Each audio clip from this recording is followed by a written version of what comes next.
This is a presentation of Northeast Streaming Sports.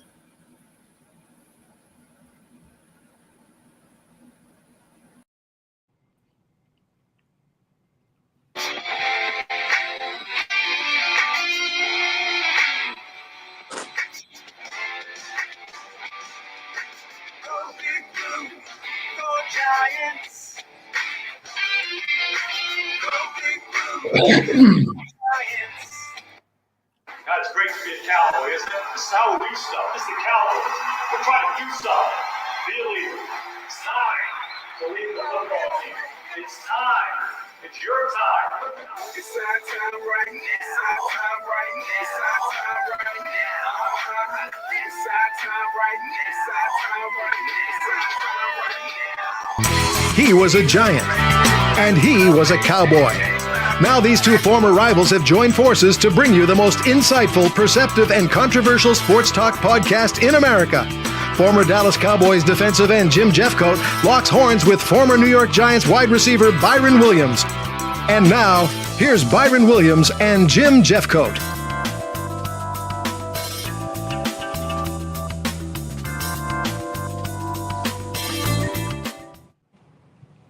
Good evening, Byron. What's going Hey, on? wait a minute. You're in lovely downtown Dallas. How you know? Man, I'm downtown. I know everything. I got spies everywhere. Man, you all over the place, man. I can't pull nothing by you, man. No. But like every night, every Wednesday, we got a lot of things to talk about. A lot of things happening in NFL, NBA, NHL, even soccer. I mean, there's a lot of things going on. A lot of great things happening in sports, I tell you that. Yeah, there's a lot of things happening in sports. So let's kick it off. First thing we're going to talk about is James Bradbury, former Giant, former Pro Bowler. He just got he signed a 1-year contract. I think it was for $10 million to the Philadelphia Eagles. The Philadelphia Eagles are stacking up to get a run. Philadelphia Eagles is doing the right thing to win the Super Bowl. I mean, this is an immediate impact play for the Eagles, because if you stop to think about it, then I looked this up. In the last 6 seasons, Bradbury had broken up 82 passes, and the only other player who have done that is the guy who's going to play the opposite side of him is Darius Slade with 84, 86. Wow. So you talking about shut down corners, they defense going to be a threat. Good. Yeah, really. Yeah, and the things they've done on offense in the draft and trading. I mean, and trading for A.J. Brown. Right. They are stacking up. They're going to be tough. They're going to be a tough team to beat. And, I mean, they, like you said, everybody was wondering if they were going to get a corner. Right. And they got a corner. One thing they do is we got to find out how healthy is the linebacker from Georgia, because there's rumors that he tore a pec or something. And if he's healthy, they're going to be pretty salty on defense. They're going to be pretty salty on defense. We talked about last week. They offered now defensive lineman Jordan. We talked about that last week. So they really getting better. That's going to give Fletcher Jenkins the possibility of getting more one-on-ones. Yeah, exactly. So that's going to help him, even in, he's a little bit older, but that is Philadelphia is going to be a good team this year. I mean, back in the day, you hardly ever see an NFC team try to get a player from the same division. Exactly. And by the Giants releasing him, he's free to go anywhere, and he stayed right there in the NFC East, and man, that might come back to haunt the Giants. You think so? Yeah, I'm telling you. Oh, wow. Yeah. Well, it's going to be interesting because the NFC East is changing. It's going to become more competitive than it has been in the previous years. Because there's one team that rose to the top. I know no team has won more than once in the last, 4 or 5 years. And maybe longer, has won it back to back. But this year, it's going to be the most competitive it has been in quite a few years. The NFC East is going to be better out of conference. even though they'll be good in conference, but they'll be good against some of the teams that obviously the NFC North, the NFC, AFC South. So they'll be I think this is going to be a good year for all the teams in the NFC East. Yeah, and I just can't wait till that kickoff in this fall, man. It's gonna be some good football. Yeah, it is. It really is. So, and I think the Giants play the Cowboys on Thanksgiving. Am I correct? I think so. I think and they play them, that's one of the highlights. Yeah, they play them obviously in Dallas. That's going to be big. And Philly's going to be a good team. I'm not going to knock Philly, but I think that obviously the maturing of Jalen Hurts is going to affect them.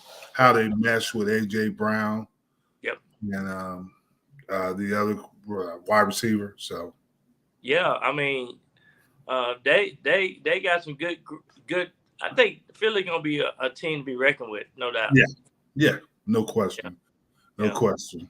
Somebody asked me a question today, and maybe you can. I want to hear your opinion, and I'll give my opinion.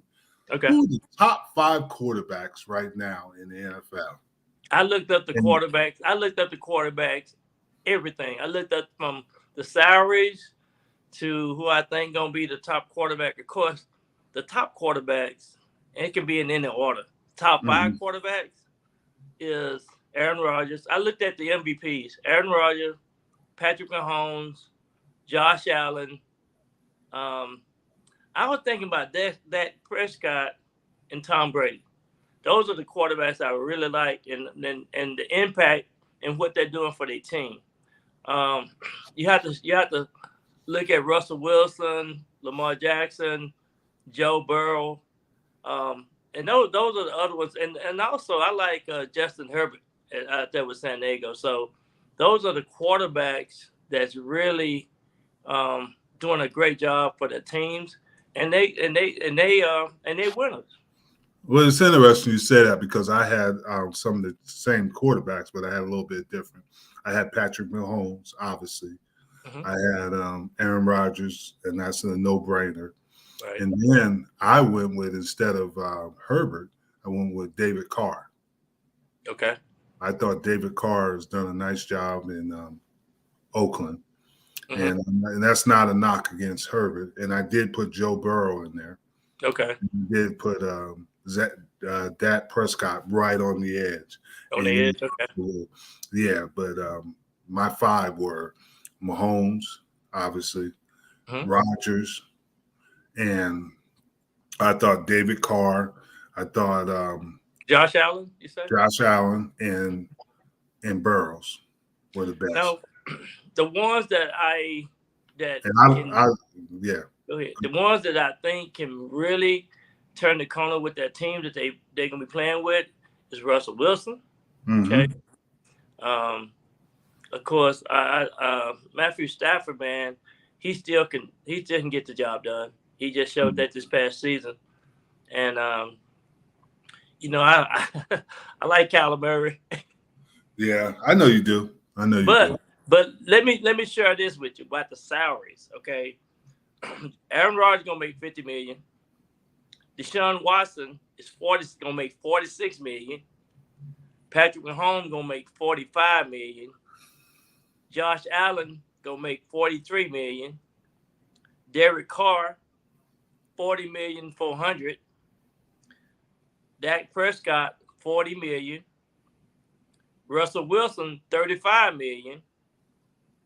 Your boy Kirk Cousins, $35 million. Jared Goff, $33,500,000. Carson Wentz, $32 million. Matt Ryan, $30 million. Ryan Tannehill, $29,500,000. Who else I got in there? Oh, Jimmy Garoppolo, $27,500,000. Wow. And then Tom Brady, $25 million. Those are the base salaries of the top quarterbacks. What did you say Matthew Stafford was making? Matthew Stafford, I think he's making 30 million. Okay. I think he's making around 30.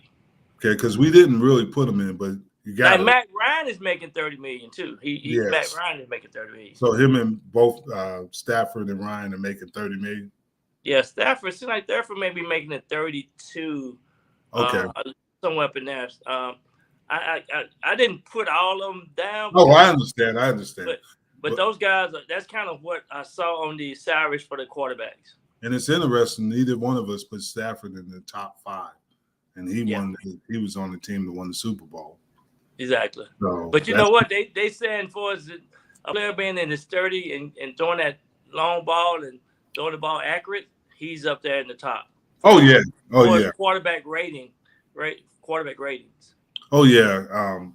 There's no question about it. And you always got to be fearful of Tom Brady, because even though his physical skills have diminished, his knowledge of the game is always going to be well, because he understands, he's seen everything. He's like Peyton Manning at the end of his career. What can you throw at him he hasn't seen? Yeah, exactly. Those quarterbacks become. Yeah. And then we have somebody from the peanut gallery saying his top 5 are Mahomes, Rodgers, Allen, Brady, and Wilson. Wow. Those are good. Great quarterbacks. I can't believe you said Derek. Oh, I know why you said Derek Carr, though. He got a real receiver over there with him now. Yeah, with Devontae Adams. And they played together in college. Yeah. They played at Fresno State together. But you know what's interesting is that all of these quarterbacks is really in a position to really have a good season. Yeah, it is. And you've said this before, and we've heard this on many times on Northeast Streaming Network, is that it's becoming more of a quarterback league. The way the NFL is treating the game is they're getting more protection to the quarterbacks, and they're giving them more freedom, obviously, because of how defenses have to play. Yeah.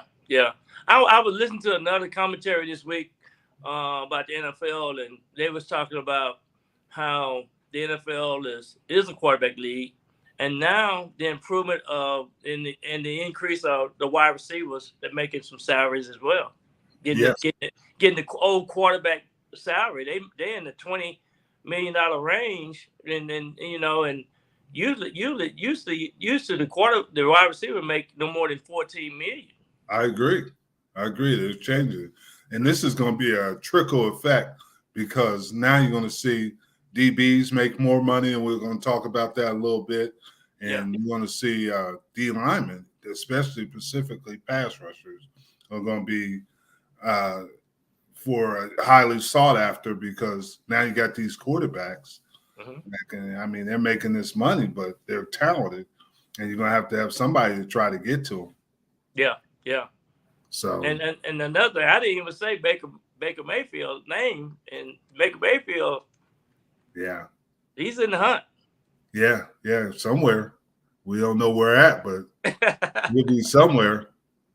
So, but that just goes to show you, though, how creative you have to be as a general manager, because the salary cap for these teams are $218.5 million, right? So I'm trying to figure out how they can massage all this money and then have your top defensive linemen and your top linebackers and top defensive backs in the equation.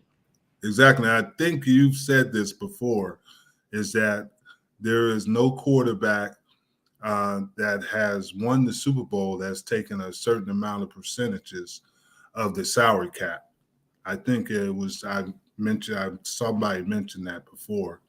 So your quarterback has got to understand, if he's going to win championships, he's got to figure out a way to structure his contract. So like you said, you get the top defensive lineman, you get the top running back, you get the top receiver, and you got to learn how to structure it properly, so you'll have room to fit them under your cap.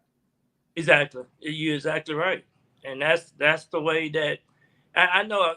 Years ago, Tony Romo did that. They brought in some extra players, and he went back in and restructured his contract, and they took away some of the guaranteed money, or they changed it up, and he got it a little bit later or something like that. So those are some of the things that you definitely have to do. Yeah, and it was Robert Butler who said quarterbacks over 20% of the salary cap hasn't won a quarterback over the 20% of the salary cap hasn't won a Super Bowl. Yeah, so that's a good stat. That's facts right there.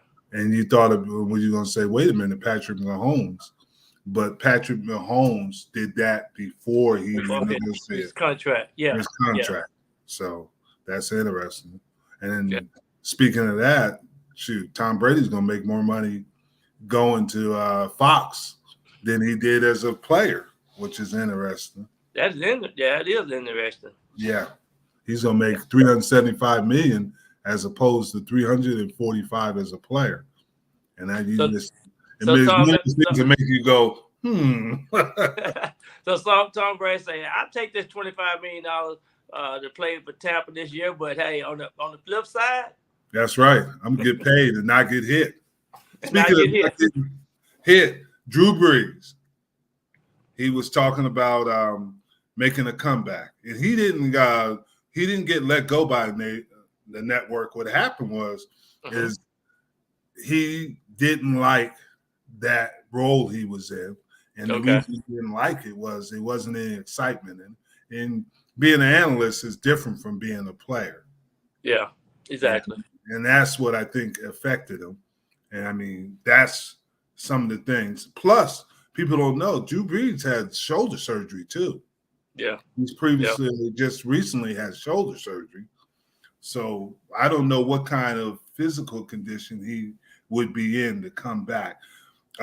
When they said it, the Dennis Allen, who is the head coach of the New Orleans Saints, said he think he was just teasing people and he was just joking around.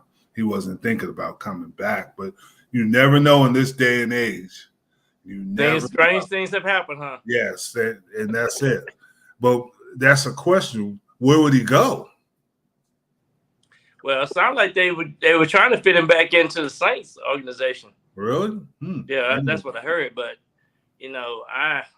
it's kind of strange that maybe he want to try to do what Tom Brady did, just announcing retirement, or he's try to come back. But one of the Dallas Cowboys was in broadcasting, then came back. Jason Witten, he was. That's true. He did. He came back and played that one season with the Raiders. Yeah, but that's true. I think it'd be difficult for him to do that at this point. And like I said, it's not a mental thing. It's more of a physical thing because can his body take that punishment? Yeah, exactly. And that's the thing. Getting that prepared to do it. Well, let's say he'll work out and get in shape, but I mean, he just had shoulder surgery not too long ago, so that's got to be concerned. And like I said, where does he go? He's not probably going to be a starter. Yeah. So where does he go? It's hard to kind of ease out of football and get in a comfortable life because at first they were talking about he wants to spend more time with his kids and his family. Yeah. But you get that football itch. You that's say, true. Man, I want to get back out there in this competitive nature of things. That's true. And the locker rooms are special places. It's a special place. Are special places, and once you get into that, you just have to. It's hard to not get away from it. Yeah, exactly. Because I used to always say this, and this might be chauvinist or things of that nature, but the locker room is the only place where men could be men in this in our society. I'm just to be honest with you. You'd be surprised what goes on in that locker room. Oh, yeah. Guys, we can't tell you some of the things that go on in the locker room. It is a little bit, it is a different culture.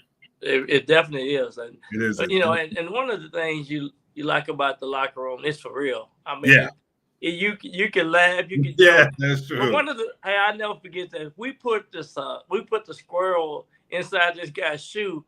And he loved to walk around the locker room in his underwear, right? And, he just want to be a comedian. And so we were just, standing around laughing at him and stuff. And next thing you know, by the time he started putting his shoes on, Oh my! he threw those shoes off. Funniest thing, man. So yeah, the locker room is always great. You know, remember this too, though, Jim. Birthday time, you know, we do something Oh special, yeah! especially Oh, in those position meetings. You oh know, when somebody's birthday, you might get an egg on your head or whatever, you know. I'll never forget what I did with our coach Bush Davis. Is I sent a what they call it, a strippergram to our meeting room as she was dressed as a police officer. Right. He had red hair and he had freckles, Bush Davis, and he was like he thought he was getting arrested. He said, "Oh man, can this wait? Can we finish my meeting and then I'll go to the police station?" She said, "No, you're getting arrested right now." I know that was funny. Oh, it was hilarious. And just think, Jim, we would have had the videotapes or the TikToks and things. Thank you. I'm glad we did. It would be blown up, man. Oh, big time. And I went and checked with Coach Johnson and asked him was it all right. He said it's perfect. You being the team captain over there, you know you can get anything done you want. So so he said, go ahead and do it. And I did it, and we were rolling because he didn't know what to do. He was like, what? What the heck is going on? I'm going to jail. Hey, put the handcuffs on me. Oh man. Now, that's funny. Yeah, that's what we're talking about. And the locker room, man, is just something unique, you know, something unique.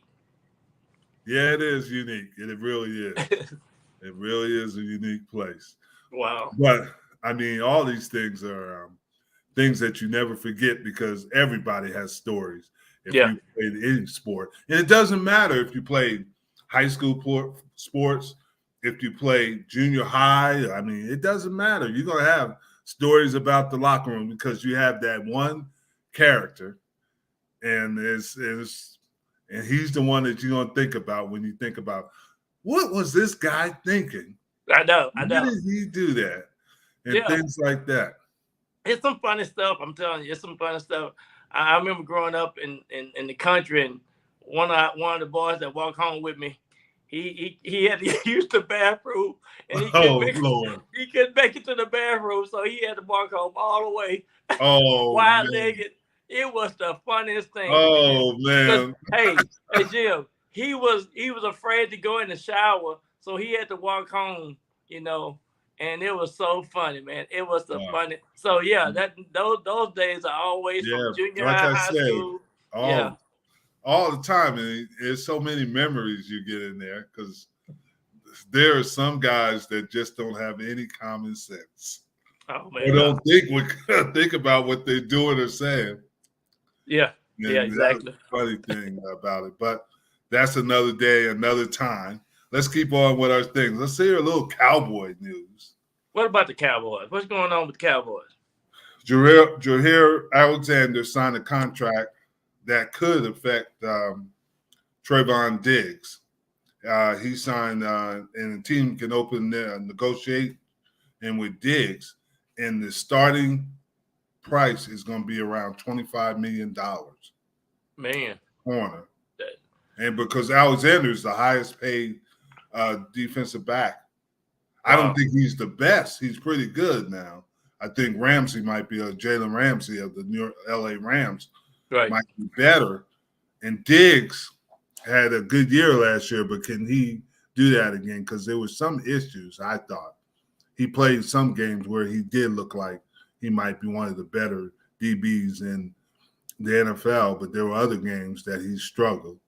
Yeah. And it's the thing. But the advantage he has is he can practice against his brother in the off season. Oh yeah, plus they very competitive. They go against each other like night and day. And, and you saw that in the Pro Bowl. Huh? You saw that in the Pro Bowl. They are competitive. So they are competitive. Yeah, there's no questions about that. And he won. He won that contest in the Pro Bowl. Yeah, he did. He did. Mm-hmm. So it'd be interesting because now this is what you were talking about with the salary cap.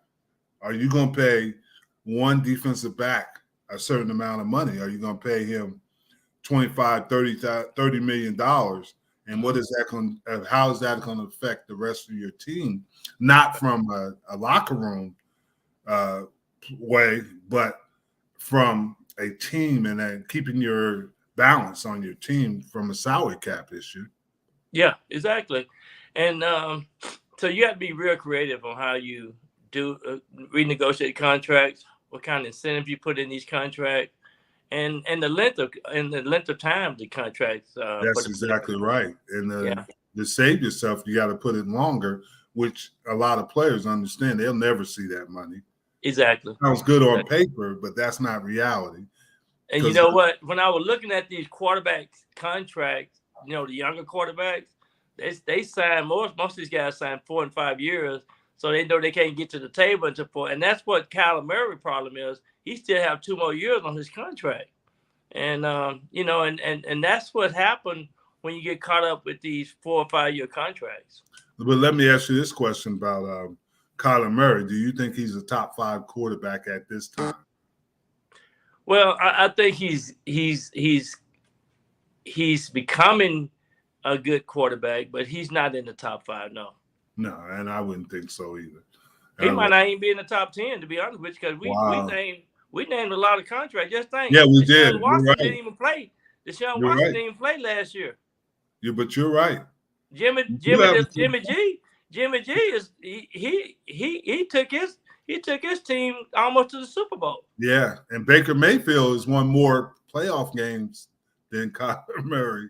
Yeah, so you if you look throughout the league, it's some quarterbacks doing some great things. Exactly. And, so and you do still make a good point. Yeah, and I thought you got the Jets quarterbacks, you got Miami quarterbacks, you got some quarterbacks that gonna bring these teams up to where they need to be. But they might be forced to play them or lose. Well, they're not gonna lose them. They just won't have them into their camps. Yeah, I don't think they're gonna lose them. But he will get fined for this because even if they said no, we're not doing it right now, he's gonna get fined because he is under contract.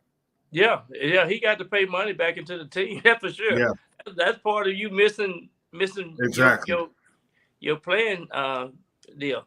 But one of the things I was gonna say too, it's gonna be interesting on and if I was Houston, I'd go ahead and sign Baker Mayfield. But you know what I was reading today too? They were saying that both quarterbacks for the Seahawks is not even close to Baker Mayfield. I would agree with that. Yeah, and that's those 2 quarterbacks, Drew Lock and Geno Smith. They said I would agree 100%. But here's the issue they run into. Pete Carroll is on the clock. Yeah. And Pete Carroll is afraid because he knows that if it doesn't work out with Baker Mayfield, it's the end of Pete Carroll. And let's be honest, some people say he'll get another job, but I don't think he'll get another job. Not at 70, he's 72. I think he's in his early 70s. So yeah, 70 or 72, somewhere up in there. Yeah, I mean, man, I don't care when you look at it. It's still a game that they look at the age of a person. Yeah, you're right. You're right. And another thing that you have to look at on the second page is what have you done for me lately? Yeah. Real quick before we go on, I want to give my condolences to Larry Lacewell's family. Larry Lacewell was the scouting director at the Dallas Cowboys later in my career with Jimmy Johnson and Barry Switzer and Dave Campo, Chan Gailey, and all them. And Larry was a good man. He passed away this morning at 85. He was a good man. I really we call him Lace. He won national championships at Oklahoma with Barry Switzer. And just rest in peace, Larry. Well, yeah, Larry was one of the first guys to recruit me in high school. He was the head coach at Arkansas State. Yeah. I never forget, he came to my high school, and he was one of the first person that recruited me. So, yeah. He was a good man. He is. Rest in peace, Larry. But let's move on. Really, still a little bit of Cowboy news. They had their not OTAs, but they had their rookie camp. And the standouts were Sam Williams and the tight end from Wisconsin, Jake Ferguson. Yeah, Jake. Yeah. Yeah, but here's the thing. They can talk about who's the standout now, but until you get those pads on, especially with young players, because the speed changes. And when the vets get in there, it really changes, as you know. The atmosphere and everything changes when the vets get. Because they know where they're going. When you see the whole team walk through that locker room, it's a whole different picture. Yep. Yeah, that's it. They're doing a great job now, but it's against other rookies. But when those vets come in, I mean, that's when woom, because you see it coming. Fight breaks out. I mean, talking trash. Yeah, it's for real. Yeah, it is. It is. But they say this Ferguson's got a chance in. Wisconsin usually brings out decent tight ends. They're good blockers. Right. And if he was a good pass receiver too, so we'll see what happens. Yeah, and the style of offense that they play is really prepare those tight ends to get to the next level as well. Yeah, you're right. You're exactly right. You're right. Exactly. Now let's talk about the New York Football Giants news. Okay. And first thing we'll talk about is Wayndale Robinson showed his quickness and everything and breaks and to the sidelines. That's going to be a competitive group, the wide receivers. It'll be a lot more competitive than last year because you got your returners. Yeah. You got people that are returning, like Shepard, he'll be healthy, and some of the other receivers. And it's going to be hard to make that team at wide receiver because there's going to be some challenges. There's going to be some challenges, and that's good. It's good that they got some excitement this early on in the OTAs and the rookie camps. And, rookie camps, you get a good feel for the skill set and the talent level and things that they can do, how fast they can get in and out of their breaks and everything. But what I love about early on is that the Giants has always been a team that keep up with all your stats. So they keep up with how many balls you drop in the practice. They know it. And so they have a good book and a good record of what these kids can do, what these young players can do.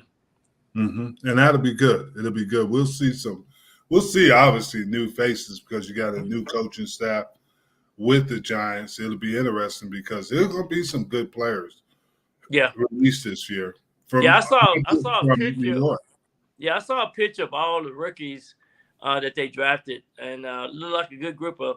Yeah, it did. Men. I saw the same picture, but there's going to be some good players that are veterans that are going to be on other teams or looking for other things. They might be doing podcasts like we are. Well, I'll tell you, Kayvon Thibodeau going to be ready. I know. Mark my word. Both him and Neil will be ready. So. Oh yeah. They gonna be ready. They two ready players. I tell you that now. Oh yeah, that's it, and that's why they were obviously drafted in the top 10. Yeah, exactly. But there's other positions of need with the New York Giants right now. I think Barkley will be better. Saquon Barkley at the running back position, just because he's 2 years removed from that surgery. Yeah. Daniel Jones he knows that he doesn't have that option year. They didn't take his option year. Now he knows if he wants to stay in the NFL, he's got to play well, and that's why I picked the New York Giants as one of my surprise teams, is because I know there's a lot of pressure on Barkley. There's a lot of pressure on Jones. Either they rise to the occasion or there'll be somebody else playing those positions next year. Exactly right, and I think that's a good point. I think Daniel Jones gonna be much better. I think his pocket presence and surrounding talent that they have, I think gonna provide a whole different demeanor for him. And plus the free agent signing of all those offensive linemen that they signed. That's what I was saying, yeah. And that helped other teams get better with Kansas City Chiefs, for example. If you remember, they reconstructed their whole offensive line, and they were one play away overtime from going back. Yeah, and the same thing here in Dallas. You know as well as I do. One of the strong points have been the offensive line here in Dallas. Yeah. I think there's other issues, but you're right. I think I'm talking in the past for as protecting that quarterback. Yeah, and I agree with you, but and that's the thing, like you said in Dallas, but they got to have guys that mesh together. Out of all the positions on the field, the offensive line has to be cohesive. Exactly. For you to be successful, because they only notice them when they get a call holding all sides and things like that, but they don't notice them when they're playing at a high level. Yeah. But as me and you understand football, and we understand the importance of them. And another thing too, the speed of the defensive line is always on point, and you got to have some. You got these linemen got to be able to move their feet and get their hips around, and it's something like no other. And that in the trenches, it's what the game is made of right there. Yeah. Well, we got a little bit about the Dream Ride experience. We're going to take a minute to talk about that and everything. So we're going to have a little cut on it and a little talk about it. So hit it, Dream Ride. The Hometown Foundation is excited to bring back the Dream Ride experience, August 26th to the 28th at Connecticut's Farmington Polo Club. Join us in celebrating the accomplishments of our Dream Riders while enjoying live music, a car and motorcycle show, family fun zone, pet adoptions, canine demonstrations, the Fireman's Chili Cook-Off, and much, much more. Get your tickets today. You gotta bring nothing fancy back. What's up? Hey, we back. We back. We know our producer. We know our producer is going to be definitely there, and all he wants to do is check out the food. It's kind of like the state fair for him. He's going to just check out what's to eat. Can he eat? He can eat.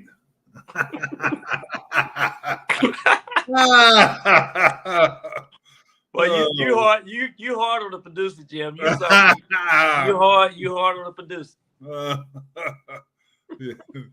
But now, speaking about the Giants again, the Giants have to. You can't eat right now. That's a long story. We'll tell that in another time. But another time, another place. Got to replace Bradbury. We haven't ever talked about that. Yeah, I had. They got a couple of young defensive backs. And that might be a problem. It might be a problem. They got a kid named Jackson, and that was a defensive back that was drafted. You got Aaron Robertson that's been there, and we have another defensive back that just got drafted, Cordell Flock.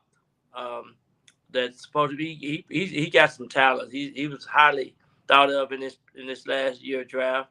And then we have a Rodarius Williams is another. So they got about 4 guys to try to figure out if they can replace Bradbury. So it's gonna be interesting to see, which one of these guys can emerge and to be a good DB.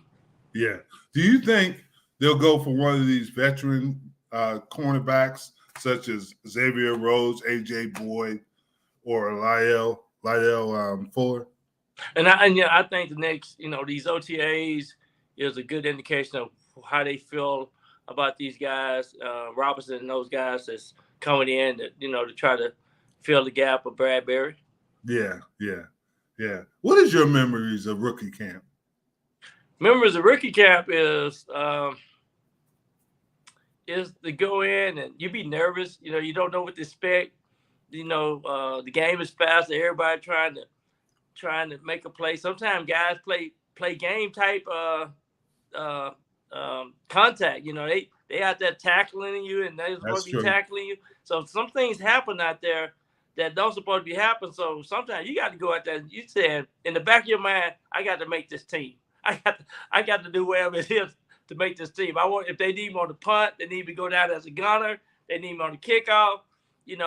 So that was my attitude. I was there to learn.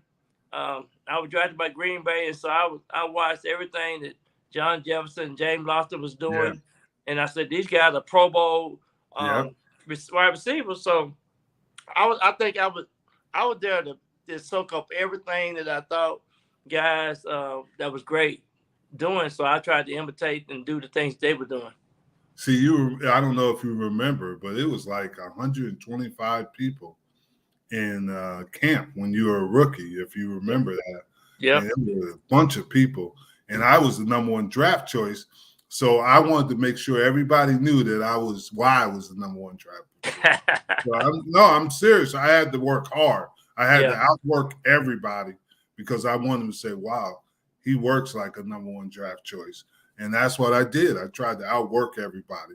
Now I got a great. It's good that you said that, Jim, because you get a lot of media, you get a lot of attention being a first round draft choice.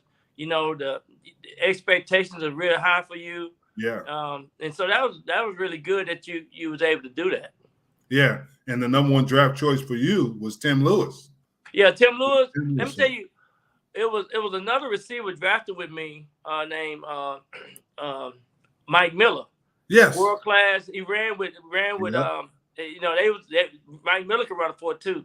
So everybody thought I was the high draft choice and Mike was the later draft choice because I was doing so much better than him in camp. But it was really good because we had a great draft class of guys.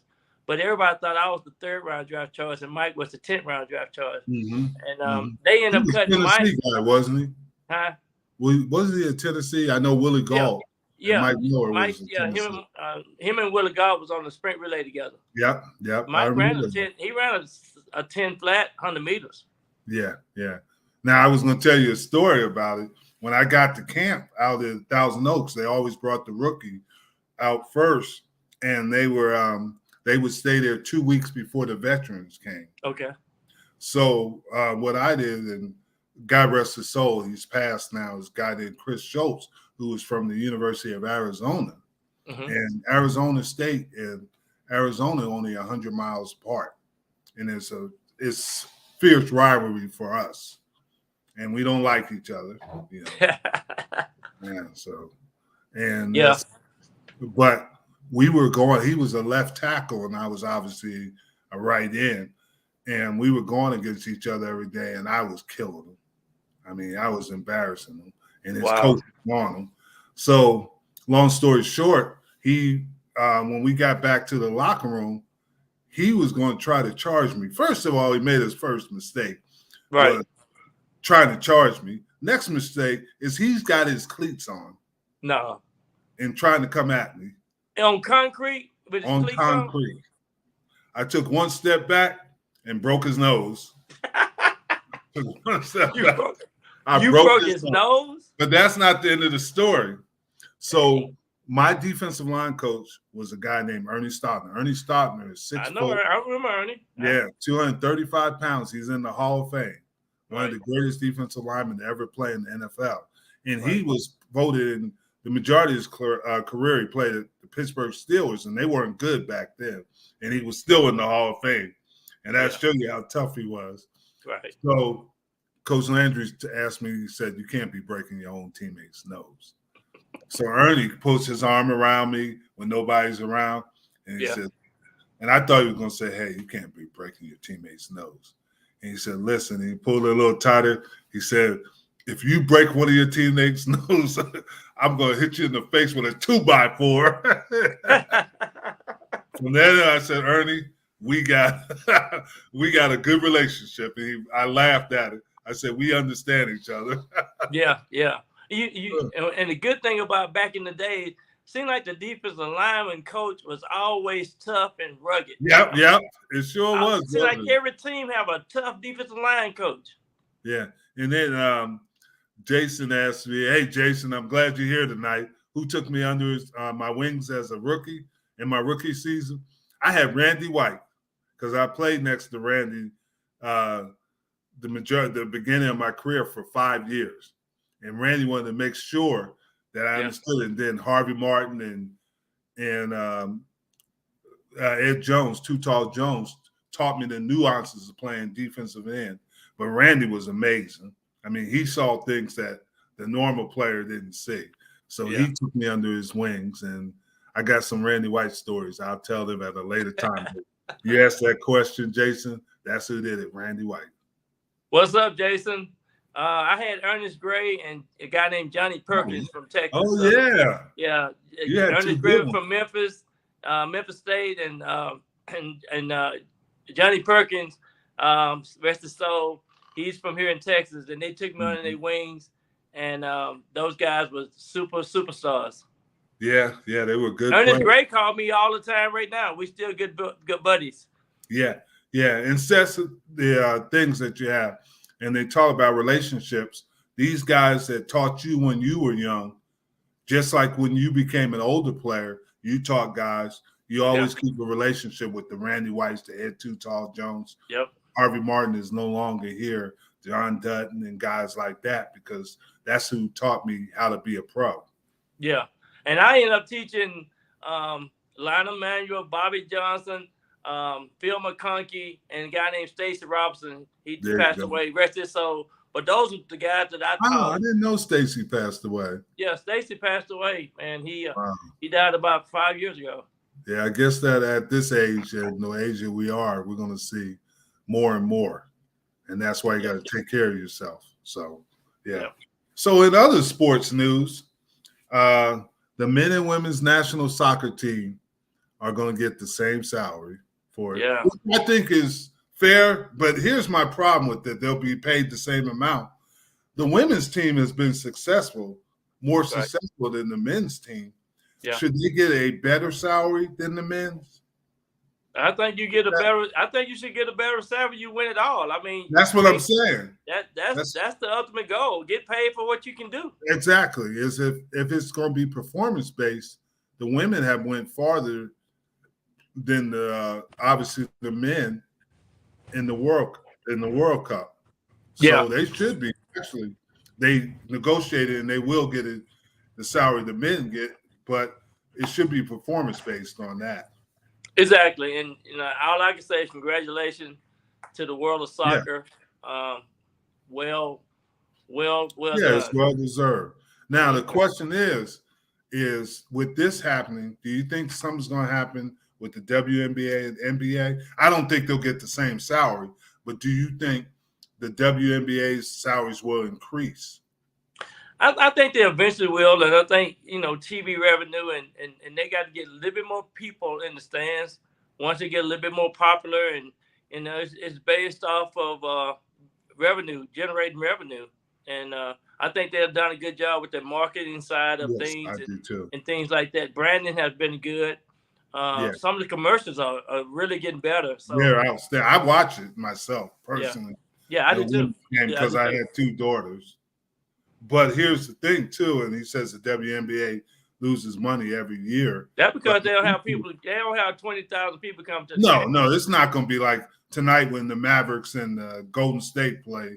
The place is going to be sold out. Everybody's going to be watching. You're going to have watch parties. Right. And exactly. You're right, and that's some of the problems with it. Men and women's basketball.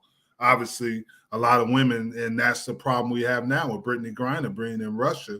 Yeah, and detained in Russia is because she has to go over there because they'll pay her a better salary than the WNBA. Yeah, and and a lot of those young ladies go over there and play in over there in Europe because it's tax-free money.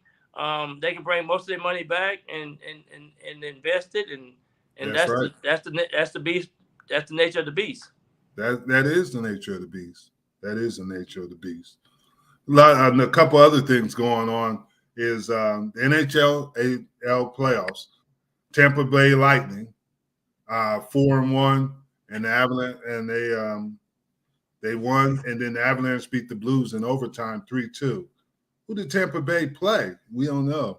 I forgot who Tampa Bay played, but I know the Dallas Stars they was at Calgary kicked. Yeah. Well, they get bet. It was close now. Yeah, I know it was close, but I'm just saying everybody had on red up there. It was just like Yeah. red out. I mean, it was. Yeah, Calgary is it is a beautiful city. You played I love Calgary. Yeah. You played in the CFL. That is one of the prettiest cities. And absolutely. I want to always go to Banff. Yeah. Up in those mountains right there. Oh man, that's a pretty country. Gorgeous. Yeah, it is gorgeous. I went up there to Jackson when they played in the first Grey Cup. That's where it was, Calgary. And I was impressed with the beauty of it. And it wasn't cold either. It was nice. It was November, but it was nice. It'd be pleasant up there sometimes. Yeah, but Calgary did beat them, and I think the Stars had a great season. Yeah, I was hoping the Stars could do like the Mavericks, pull it off. Yeah, me too. That would have been nice. That would have been a nice storyline if they could do it like that. But let's talk about the NBA playoffs. Got a little time, and Miami took the lead against Boston. Now, to be honest with you, I thought that it was going to be hard for Miami to match up with them because you got Jimmy Butler and you got obviously other players, but they're more role players. And they're more role players. Yeah. Butler gets 41 and nobody gets more than 17. That's going to be an issue as the series progresses because Marcus Smart didn't play. Yep. And Hofford was, and he won't play next game. Smart will play next game. Yeah. Tatum is playing at a high level. Jaylen Brown is not playing as well. Williams played it. I think, and this is mine, Miami, Jimmy is making them win. He's a force of nature. Absolutely. But I think Boston, what they have is you got to look at the Williams, Robert Williams and the other Williams.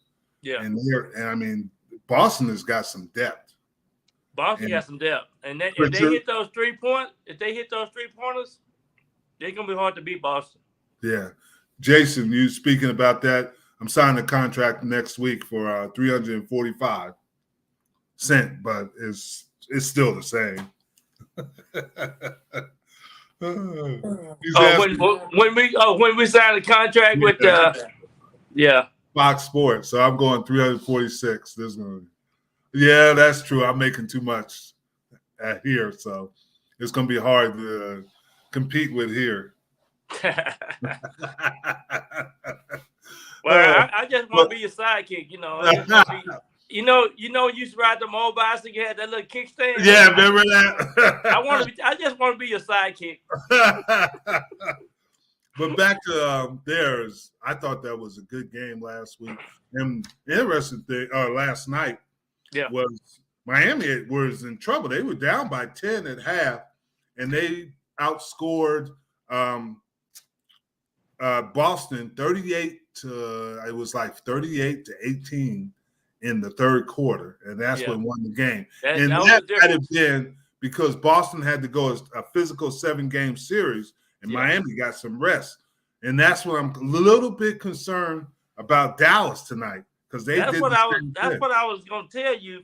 It makes a difference in resting these players. Yeah. And then Luka didn't play the fourth quarter of the last game. Yeah, exactly. But here's the thing about Dallas and why they might have a chance against Golden State is, first of all, Golden State doesn't have a rim protector. Looney is the closest thing to a rim protector for him.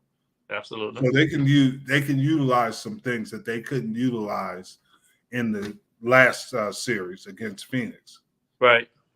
And also, the Mavericks like to play 5 out, meaning that they're going to get some one-on-one situation. But to that same thing is Golden State has 3 deadly shooters, Poole, Thompson, and Curry. We know how good they are. Yeah, but Thompson has showed up to me. He showed up that last game.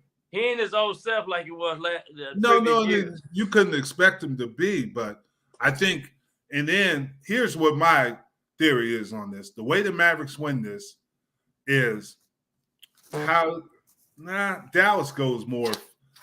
will open the court. They like to run the ball. But here's how the Mavericks win is they got to make Draymond Green the main scorer, just like they did with making Chris Paul play defense, right, and making him play all court. That's why they pressed him.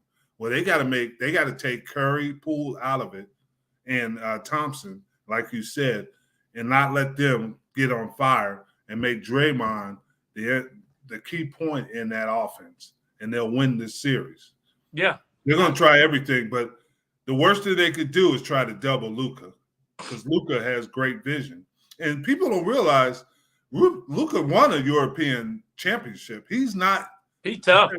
I mean, he won it at 17. He was 17 when he won. That's what I'm saying. 17, and he was the MVP. Yeah. They said, "Well, it's not the NBA." This kid is special. And he have a mindset to where he don't give if it's NBA, CAA, or whatever the age. He gonna come and bring it. Yeah, and he's unique because he's 6'7", and he has skills. People say, "Well, he's like LeBron James." He's different he's more like Magic Johnson. And you know what else, Jim? This is the thing that nobody knows. He wear the number 77. That's right. He's the second best 77 that ever played in Dallas. 77 is cold number, I'm telling you. It's something about that 77. You can look at it any way you want to. You can put the 7 in front, or you can put the 7 behind. That's right. It's still gonna be what? 7. And boy, everybody I know that wants 77 is the real deal. But no, he is special. I know you go like that. No, but man, but for real though, I really think the Mavericks can win the series. Yeah, it's not going to be if it was. I think Golden State has some advantages, but I also think because Brunson, Dinwiddie, they won't have the issues that they had the last series. Yeah, exactly. They can take it to the basket. This is what I like too. I know Kerr got to be back out there coaching, but this is what I like about Jason Kidd is that he made some adjustment in his lineups. Yeah, he did. That really helped Dallas look a whole different dynamic. It was a different approach. No question. He changed some things, and that's what I was talking about with Chris Paul. Yeah. Because if you remember the first 2 games, Paul was up and down. Nobody pressed him. Nobody made him work on there. But then they said, well, we're going to make you work. And make him work. He is 37 years old. Yeah. And that's what they got to do with Steph Curry. They got to make him work. They got to keep somebody on him. And what I like about the NBA, they let them play physical. Yeah. Now, the thing that I think that Golden State's going to try to do, which might be to Dallas's advantage, is play a lot of zones. Yeah. Because they're not very good. Other than Draymond Green, they're not great one-on-one defenders. Yeah. So. Yeah, man. It's you didn't know I averaged about 25 points playing basketball. I knew it. 25 points in 5th grade. You were a beast in 5th grade.